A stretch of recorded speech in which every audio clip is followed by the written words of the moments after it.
En U14, on a 44 licenciés, 41 garçons et 3 filles. On a 2 équipes, une équipe à 10 et une équipe à 15. Et donc nous avons 4 joueurs pour qui c'est leur première année de rugby.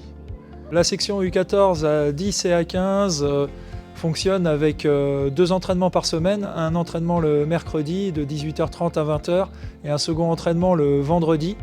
Le staff est composé de 6 personnes. Nous avons donc Jeff et Sébastien qui sont les responsables de la catégorie. Ils sont tous les deux entraîneurs. Donc il y a Jeff qui est spécifique 3/4, qui gère tous les entraînements.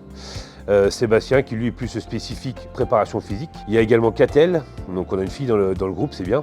Et elle est plutôt spécialisée dans l'arbitrage et le règlement. Et elle entraîne avec nous également, aussi bien les 3/4 que les avants. Moi j'entraîne également avec François, on est tous les deux spécifiques avant. Et puis on a également Stéphanie qui elle est plutôt au niveau administratif. Et faut pas oublier les autres personnes qui sont aussi les parents de joueurs, qui eux interviennent tout au long de la saison sur le lavage des maillots, préparation des goûters, déplacement des joueurs sur les différents plateaux et tournois et surtout qui encouragent nos jeunes chaque week-end, donc voilà, ils sont aussi importants dans le staff.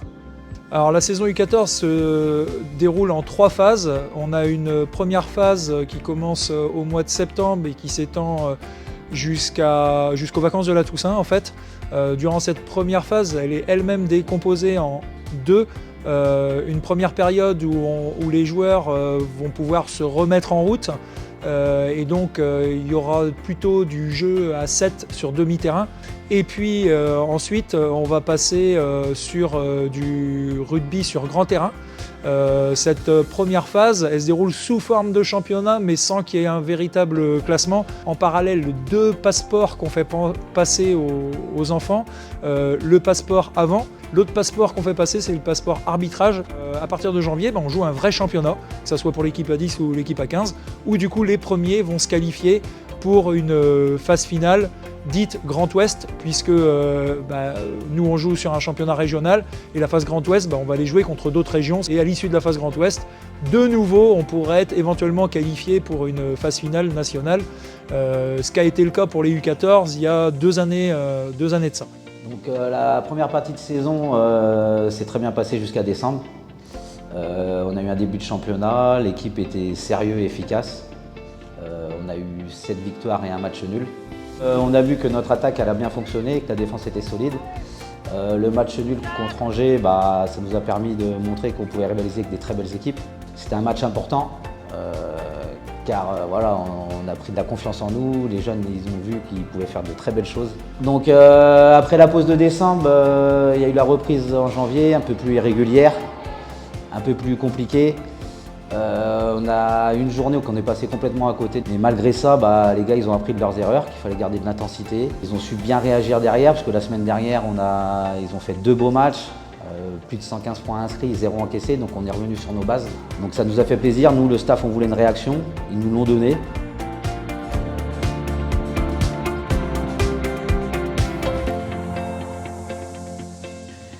Du coup l'objectif pour l'équipe en fin de saison, ça va être déjà de continuer à gagner des matchs, de continuer à s'amuser tous ensemble. On aimerait bien aussi continuer à être invaincus à domicile avec l'équipe à 15. Au niveau du classement, aujourd'hui, on est en course pour la 2e place. Donc il nous reste un plateau la semaine prochaine. On va essayer de gagner les matchs pour pouvoir prétendre à la 2e place et pouvoir jouer les phases finales et viser le haut du classement. On va aussi participer à des tournois à 10 ou à 15 et l'objectif pour nous, ça va être d'essayer d'en gagner un maximum, de gagner le plus de matchs possible.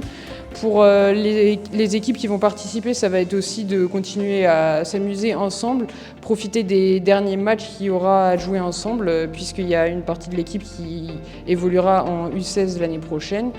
Et pour les premières années, ça va être de continuer à monter en performance pour pouvoir être l'année prochaine les moteurs pour les premières années qui nous rejoindront.